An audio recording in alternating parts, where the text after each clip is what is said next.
V nagradnem natečaju projekta Moji evropski sosedi pod pokroviteljstvom projekta operacije EUFOR Althea v Bosni in Hercegovini je sodelovalo preko 2500 otrok iz 350 osnovnih in srednjih šol.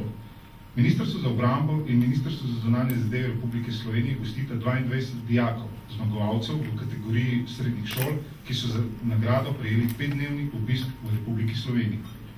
Spoštovane gospe in gospodje, dragi dijaki, najprej lep in prijatno pozdrav vsem skupaj, ki ste se zbrali ob tej tako pomembni priložnosti, ko namreč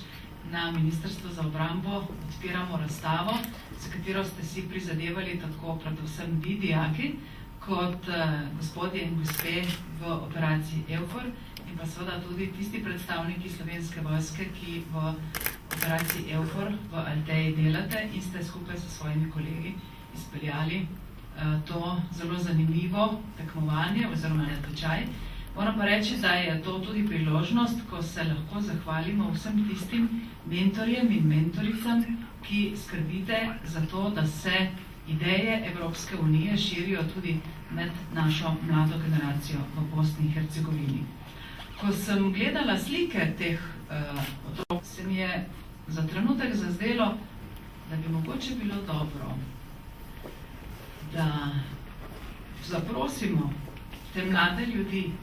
in pa tudi vse njihove mentorje, da nam mogoče pomagajo, da tudi v Sloveniji med mladimi razširimo idejo Evropske unije na tako lep in prijazen način, kot ste to vi naredili v Bosni in Hercegovini. Naj povem, da smo Ministrstvo za obrambo posebej veseli, ker je prišlo do samega natečaja, ker je prišlo do te razstave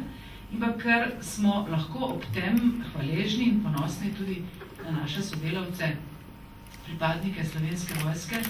in to ne samo tiste, ki ste v tem trenutku v Bosni in Hercegovini, temveč tudi na vse tiste, ki ste bili v preteklih letih in ste pravzaprav nekako tudi pripravili to dobro vzdušje sodelovanja med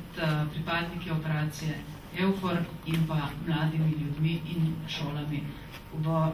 celotni Bosni in Hercegovini.